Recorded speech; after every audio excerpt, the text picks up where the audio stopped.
Salut à tous, on se retrouve dans cet épisode pour parler un peu argent. Je vous avais dit que je vous ferais un petit récap de tout ce que ça m'a coûté entre l'achat, l'homologation, les pièces, l'entretien, et bref, tout ce que ça m'a coûté d'un point de vue cosmétique depuis l'achat de cette RC. Le point déterminant qui a fait que j'ai pris cette voiture, c'est qu'elle était rouge et je voulais à tout prix cette couleur et rien d'autre. Euh, Ensuite, sur le marché de l'occasion, à ce moment-là, il n'y avait pas grand-chose à se mettre sous la dent.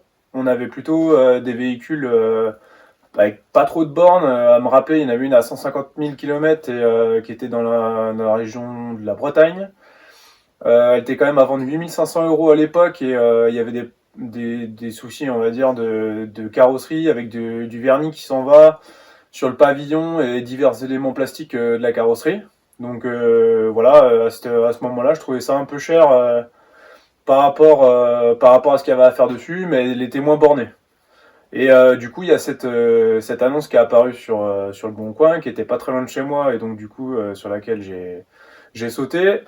Donc du coup, à l'achat, ça m'a coûté 5 000 € la voiture. Donc normalement, elle devait arriver homologuée. J'avais juste à payer ma carte grise et c'était terminé. Sauf que vous l'avez compris avec l'importateur par lequel je suis passé, enfin du moins le garage par lequel j'ai acheté cette voiture.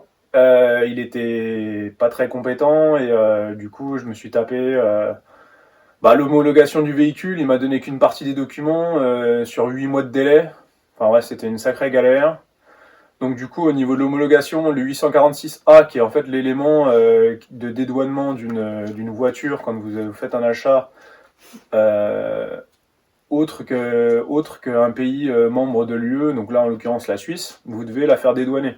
Et donc ça, par chance, ça a été fait par l'ancien garage, donc c'est le 846A. Donc je ne sais pas combien ça a coûté, mais en général, c'est un pourcentage par rapport au prix d'achat.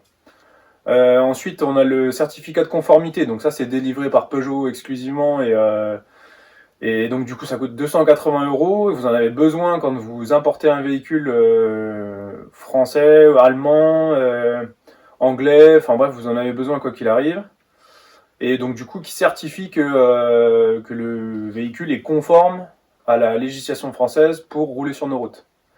Donc voilà, 280 € le COC. J'ai dû refaire un contrôle technique alors qu'il avait déjà fait un contrôle technique à l'époque pour la vente, hein, de toute façon c'est obligatoire. Donc 80 € de contrôle technique.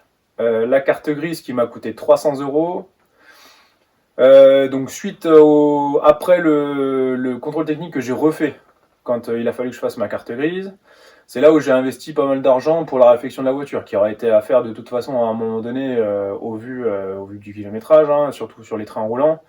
Moi, je voulais plus de voitures rabaissées, je voulais de l'origine exclusivement.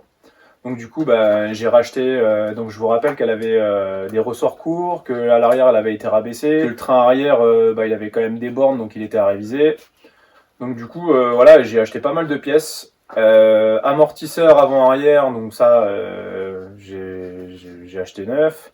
Train arrière d'occasion que j'ai entièrement révisé, qui était en meilleur état que le mien.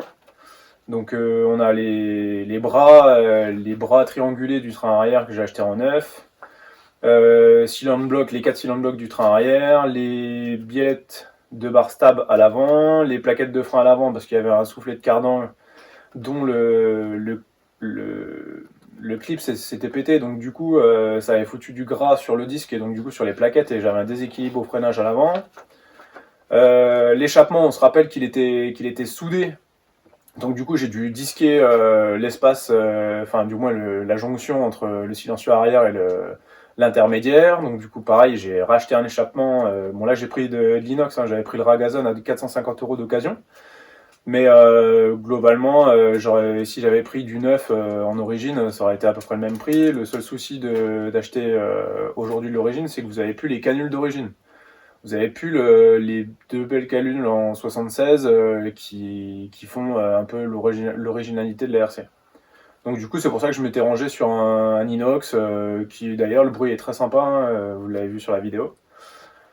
Donc les colis d'échappement qui vont avec, les biellettes axiales de direction, les ressorts aussi d'occasion que j'ai réussi à retrouver sur le Bon Coin, une vidange, enfin voilà, le tout, il y en a déjà pour 570 €.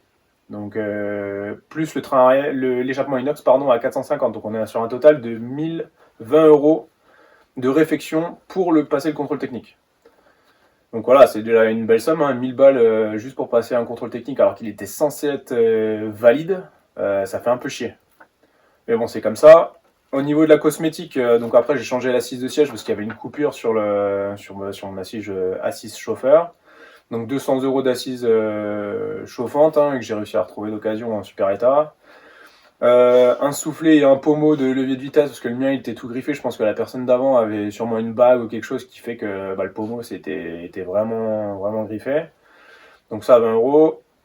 Les tapis de sol, parce qu'il n'y en avait plus, en général, les garages qu'ils font quand ils vendent une voiture, ils enlèvent les vieux tapis de sol et ça fait plus propre. Et ils ont raison sur le fond. Mais voilà, 4 tapis de sol, 60 balles. Le volant, un volant aussi en cuir d'origine RC. Il y en a pour 60 euros.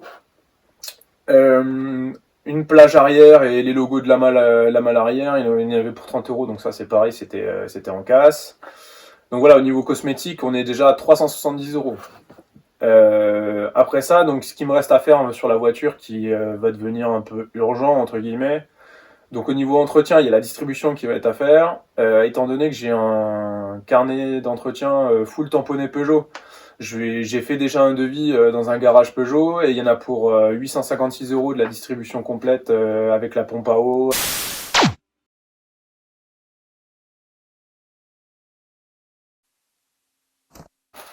Après, d'un point de vue cosmétique, on a les jantes qui vont être à refaire. J'ai déjà fait un devis chez le carrossier chez qui j'ai l'habitude d'aller. Il y en a pour 240 euros. Donc 240 euros, je vais y arriver. Pour les 4 jantes, repeintes, sablées, etc. Et donc voilà, parce qu'elles ont vécu à 200 000 km. Du coup, on est sur un total, donc pour l'achat de cette RC, à 8150 euros. Donc, ce qui est une belle somme. Je me rappelle qu'à cette époque, quand je recherchais la RC, il y avait très peu d'offres. Il y en avait une en Bretagne qui me plaisait bien, avec 150 000 km, mais avec des travaux carrosserie à faire, dont surtout le vernis qui se barrait sur certains éléments de la carrosserie, qui est la maladie sur le rouge à dents. Et puis c'est pas dit non plus qu'il y avait pas d'autres surprises comme j'ai eu au niveau de l'entretien de la voiture. Ça reste normal, c'est une voiture qui a quand même de l'âge maintenant, et donc du coup, voilà, il y a de l'entretien à faire. Après, vous regardez aujourd'hui, donc on est en mars 2023, il y a globalement zéro offre de 206 RC rouge à dents comme celle que j'ai. Il y en a une à vendre en mode WRC, donc qui était une édition allemande série limitée qu'il faut aimer, on va pas se mentir, c'est quand même pas c'est pas une voiture banale dans le sens qu'elle a un kit de stickers, etc. Bref, faut aimer. Donc globalement voilà, si vous voulez vraiment une RC de couleur rouge, il n'y avait pas le choix, fallait faire comme j'ai fait, prendre celle qu'il y a et puis se contenter de passer du temps à refaire les voitures. Donc voilà, c'est tout pour cet épisode. Merci à tous ceux qui ont suivi, liké, commenté, ça fait toujours plaisir. On se retrouvera sur d'autres véhicules pour de prochains épisodes à venir. Notamment la présentation de la RX-7 FD que j'ai toujours pas faite, mais qui va venir, où j'expliquerai tous les procédés d'homologation pour une voiture non origine UE et donc du coup qui a des complexités au niveau de l'homologation beaucoup plus qu'avec une 206 RC Suisse S. Donc voilà, globalement, merci à tous et à bientôt.